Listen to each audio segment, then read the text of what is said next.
Hello tout le monde, j'espère que vous allez tous et toutes très bien. Aujourd'hui je vais lancer un nouveau concept sur la chaîne où je vais lire, découvrir avec vous et surtout juger vos pires expériences en parfumerie. Je vais donc donner mon avis sur l'anecdote, sur le conseil qui a été fait ou mal fait ou qui aurait pu être fait différemment. En tout cas, comment moi j'aurais réagi si vous étiez venu en tant que client me poser cette question. J'espère que ce concept vous plaît. Si jamais c'est le cas et que vous n'êtes pas encore abonné à la chaîne, je vous invite à le faire, ça prend une seconde et c'est parti. On va commencer donc par la première histoire, en tout cas le premier conseil. Alors, donc qui a été envoyé par Mel, donc je te remercie de m'avoir envoyé ton message. N'hésitez pas si jamais vous avez envie que je réagisse aux conseils que vous avez en parfumerie, vous m'envoyez un petit mail, je vous remets mon mail juste là. Alors, donc j'avais demandé un fond de teint adapté à mon type de peau à une conseillère Sephora qui avait le moins de silicone possible parce que j'ai une peau ultra sensible. Elle me vend un fond de teint avec en premier ingrédient le silicone. Je vous lis tout et puis après je réagis. Pour couronner le tout pour la vente, elle m'avait mise la poudre de la même marque du fond de teint.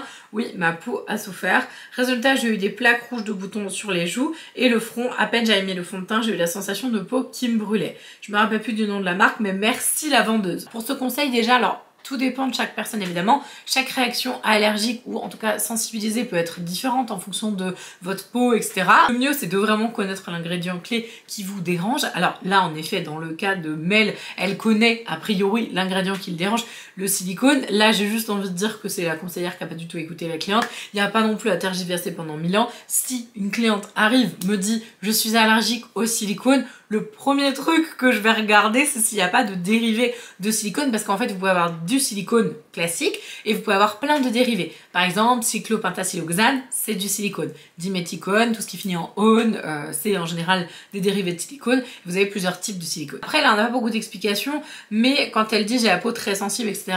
Alors oui et non, c'est-à-dire qu'une peau sensible, en général, un silicone, c'est complètement inerte, donc ça n'a absolument aucun effet sur une peau sensible en règle générale. Après, je connais pas la personne, je ne sais pas s'il y a eu une recherche au niveau de l'allergologie, mais en tout cas sachez que le silicone est un actif, j'allais dire, enfin plutôt un ingrédient complètement inerte et qui donc n'a aucun effet sur la peau, si ce n'est de faire justement barrière, de favoriser en fait des belles textures, etc. Mais il se peut que certaines personnes ne le supportent pas. De toute façon, hormis ça, c'est une évidence. Là, je pense que c'est juste une faute professionnelle. À mon avis, elle est tombée sur une conseillère qui soit devait vendre une marque en particulier et qui donc a axé sur le produit sans réellement en fait s'intéresser finalement à la composition, ou alors c'est une personne qui ne sait pas lire une composition, ce qui est un petit peu dommage. Après, qu'on soit d'accord, on n'est pas tous des scientifiques de renom quand on travaille en parfumerie. Bien évidemment, il y a des choses qui peuvent nous échapper, mais bon, les silicones sont quand même hyper faciles à repérer dans une formule, donc c'est quand même assez simple d'éviter ce genre de problème. Donc là, pour le coup, c'est vraiment un conseil obtus de la part de la vendeuse qui, à mon avis, voulait vendre une marque en particulier. Ça aurait été une animatrice que ça m'étonnait pas. Mais il y a certaines animatrices qui font très bien leur boulot. S'il y a du silicone dans tous les produits, ben ils vont vous conseiller autre chose, ou alors ils vous envoient vers quelqu'un qui travaille pas pour la marque. C'était juste pas normal, quoi. Seconde petite histoire. Alors, c'était il y a des années de ça, j'étais avec ma maman, on devait choisir mon cadeau de Noël, je vais donc à une parfumerie, donc là c'est un Marionneau, et je tombe sur une conseillère avec zéro patience. Ah, ça arrive souvent. Elle me propose plusieurs choix en me demandant si je voulais plutôt fruité ou alors floral, étant donné que je savais pas ce qu'elle voulait. Elle me fait sentir plusieurs parfums, mais j'avais aucun coup de cœur parce que j'avais senti trop de parfums.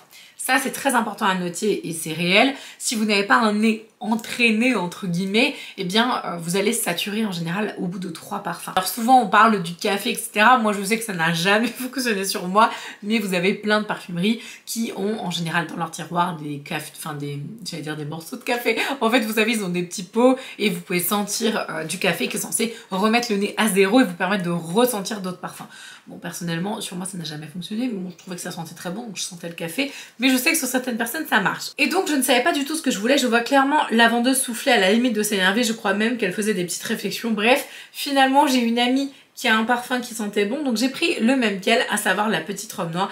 À la fin de la vente, la conseillère a dit « Ah bah enfin !» Là, il y a juste pas grand chose à dire, si ce n'est que cette conseillère, en effet, a zéro patience. Dites-vous bien qu'elle a un quota de vente à faire dans la journée, qu'elle est sûrement over sous pression avec ses chefs, donc Voilà, c'est pas forcément contre vous, peut-être qu'elle a eu une journée pourrie. On est d'accord que dans le commerce, t'es quand même pas censé ramener ta vie personnelle au travail, de son dans tout métier, j'ai envie de dire, mais des fois c'est un petit peu compliqué. Donc bon, dans ce cas-là, vous vous éloignez tranquille, vous la laissez pas poireauter pendant 1000 ans, vous lui dites écoutez, je sais pas, je reviendrai vous voir quand je serai décidée, vous faites votre tour vous-même et vraiment respectez-vous. Si vous n'avez pas de coup de cœur, n'allez pas, et par pitié, acheter un parfum ou quelque chose pour faire plaisir à la vendeuse. Parce que la vendeuse, elle va vous oublier. Peut-être elle va se rappeler de vous pendant 2 jours, mais elle va vous oublier après. Vous, par contre, vous avez acheté un truc qui va pas vous plaire. Et pendant des semaines, vous allez vous dire mais pourquoi j'ai acheté ça? Ça m'a trop saoulé. Donc vraiment, s'il vous plaît, respectez-vous dans les magasins. Faites-vous confiance. Soyez respectueux envers les vendeuses qui, des fois, n'ont pas des journées faciles. Franchement, là, pour le coup, cette vendeuse,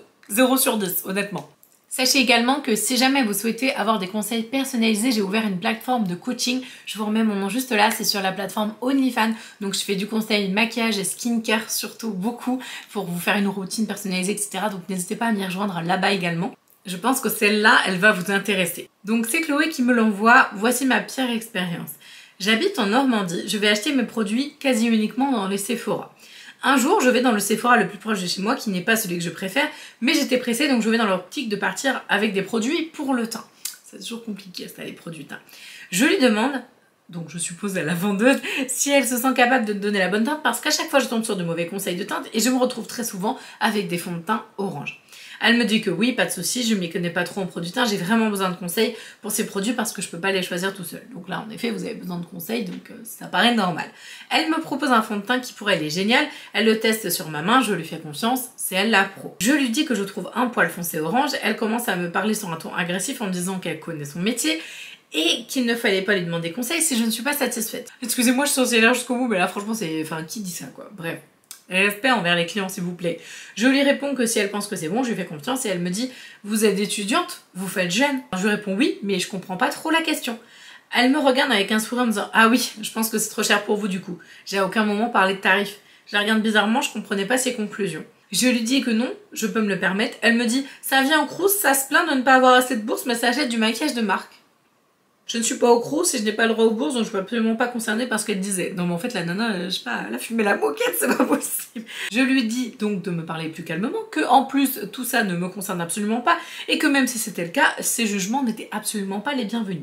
Elle me rigole au nez et me dit si vous avez les moyens, vous n'avez pas besoin de vos remises. Je suis très choquée, je n'ai jamais rien compris et au final, elle me raconte tout ça alors que moi je voulais juste chercher un fond de teint, bord de rire. Alors, c'est dommage Chloé, tu nous as pas dit si le fond de teint t'allait ou pas. Il y a pas mal de trucs à dire sur ça. Bon, déjà, elle est hyper mal polie, la vendeuse, clairement, c'est absolument n'importe quoi de faire ça déjà. Si la personne, déjà quand elle vient et qu'elle est pas en confiance parce qu'elle se dit non mais en fait à chaque fois on me vend un truc hyper foncé, toujours jaune, etc. Moi, le premier truc que je ferai si jamais une cliente vient me voir, bah je la mets super en confiance, quoi. Je dis, bah attendez, c'est pas grave, on va en tester plusieurs, on va prendre le temps. Enfin, tu sens que la personne, elle est hésitante, mais qu'elle a vraiment besoin. Bah déjà tu te dis ok, bah, je vais faire en sorte de la rassurer, on va tester sur le menton déjà parce que alors déjà vous pouvez tester les fonds de teint sur les mains si vous voulez, il n'y a pas de problème, c'est-à-dire que vous, à partir du moment où vous connaissez votre tonalité, à un moment sur la main vous allez le voir, je veux dire vous n'êtes pas obligé à chaque fois de le mettre sur le menton. Pendant 10 ans vous testez sur votre visage, vous savez les teintes qui vous vont, donc à un moment sur la main vous pouvez le voir même si c'est pas la couleur de votre main, vous voyez ce que je veux dire.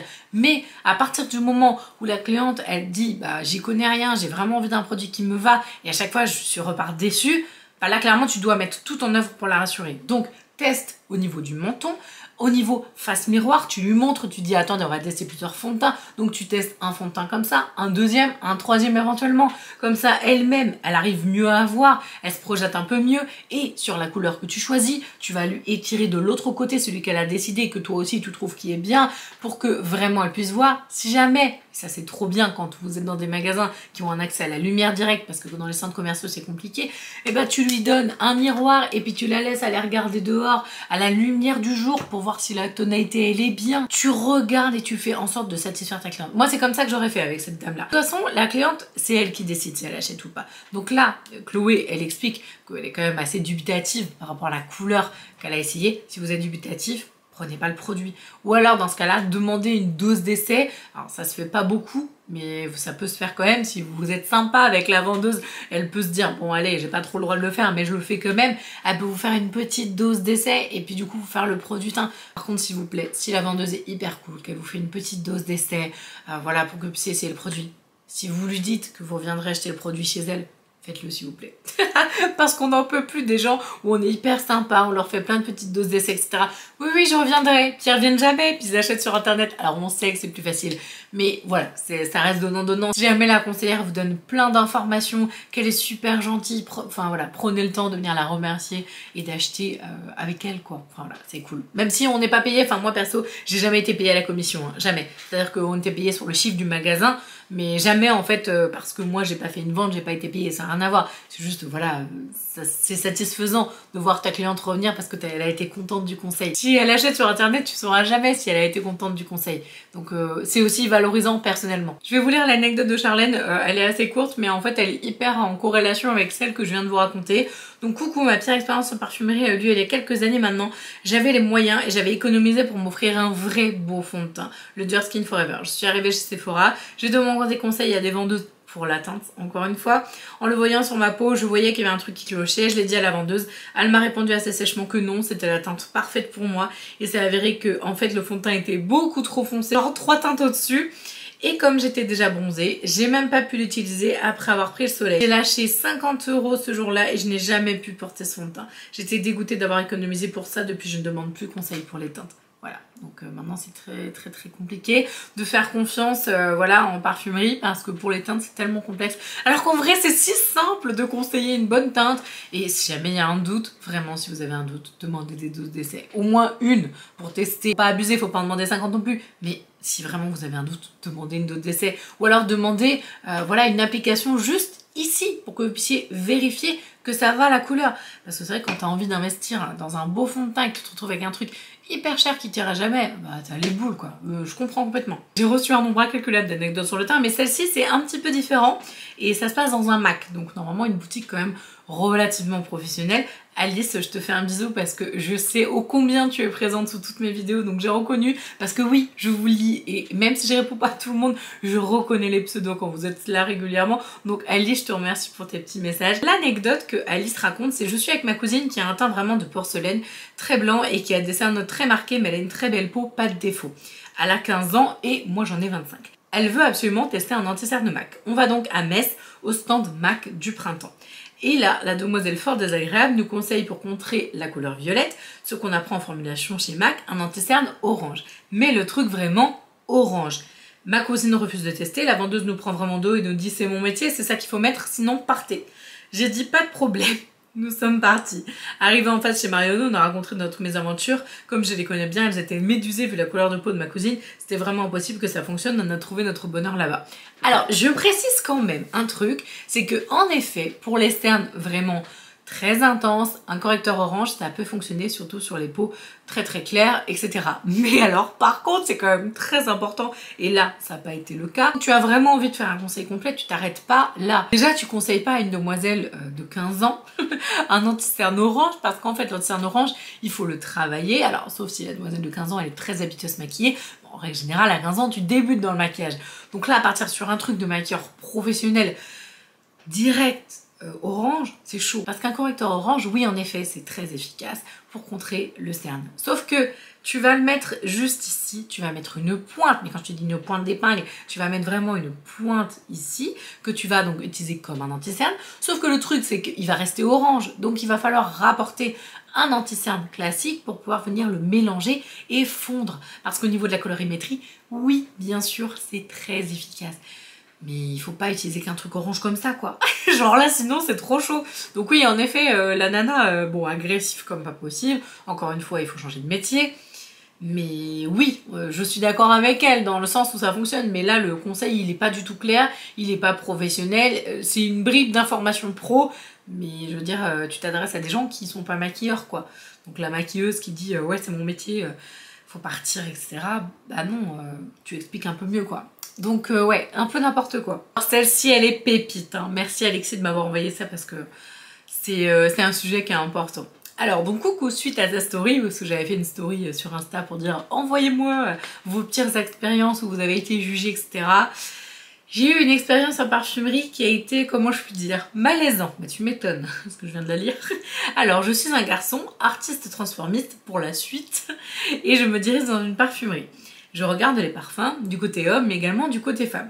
Une conseillère vient me voir, me demande si j'ai besoin, je lui réponds pas spécialement, mais peut-être me conseillez-vous un parfum frais et léger?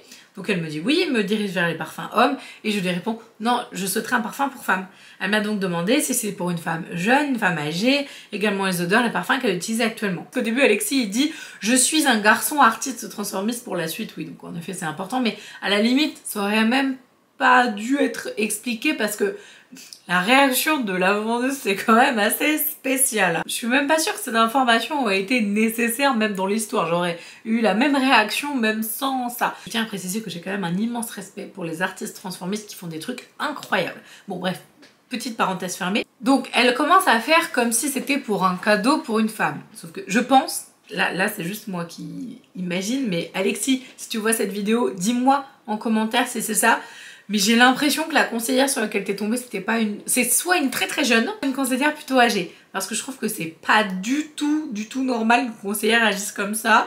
Donc je me dis, soit c'est une très jeune qui vient juste d'être formée. En effet, les questions, est-ce que c'est pour une personne jeune, une personne âgée? Quels sont les parfums qu'elle utilise habituellement? Enfin, c'est les trucs que t'apprends en fait à l'école. Qu'est-ce qu'elle met habituellement? Voilà, enfin les questions un peu où tu peux être aiguillé pour trouver. Bref. Je lui réponds que c'était pour moi discrètement, sans lui dire que j'étais artiste transformiste. En même temps, t'as pas besoin de lui dire. Enfin, je veux dire, tu as tout à fait le droit de vouloir porter un parfum, quel qu'il soit dans le rayon homme ou dans le rayon femme.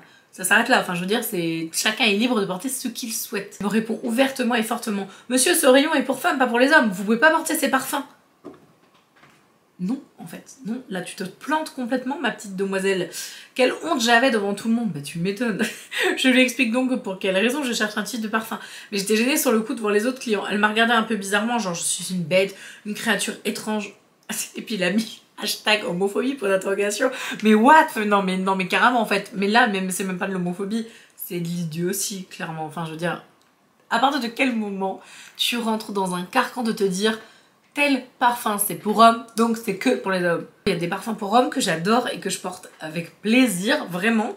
Et il y a des parfums pour femmes que j'aime pas du tout. Et je sais qu'il y a plein de parfums féminins qui sont portés par les hommes. Mais je veux dire, maintenant, il n'y a plus de genre. Enfin, tout est mélangé. Enfin, je veux dire, il y a un moment, faut arrêter, quoi. Faut pas se mettre des guidelines complètement idiotes comme ça. Bref, donc en plus, elle l'a mis super mal à l'aise, donc c'est n'importe quoi. Enfin bref, j'ai trouvé le parfum. J'ai vraiment adoré. Et elle me dit, on part sur celui-ci? J'ai répondu oui, mais pas tout de suite. Je suis partie, je l'ai commandé sur internet. J'avais tellement honte. Je n'y suis plus jamais retournée. Mais tu m'étonnes. Non, là, pour le coup, je commande sur internet, je comprends tout à fait, honnêtement. Non, parce que là, franchement, c'est complètement idiot. Si ça vous éclate de faire de layering parfum, d'en mélanger 3 sur vous, 2 hommes et 1 femme, alors que vous êtes une femme, ou je sais pas moi, 2 femmes et 1 homme, alors que vous êtes un homme, mais qu'est-ce qu'on s'en fout, en fait? Si vous avez envie de porter un truc qui vous fait vibrer, que vous adorez, allez-y, go for it. Si vous avez envie que je juge vos expériences et que je donne mon avis, en tout cas de conseillère, n'hésitez pas à m'envoyer un petit mail, je vous remets mon adresse juste là. Mille merci à vous d'avoir partagé vos expériences avec moi. J'espère que ça vous aura aidé en tout cas. Je vous embrasse de tout mon cœur et je vous dis à demain. Ciao!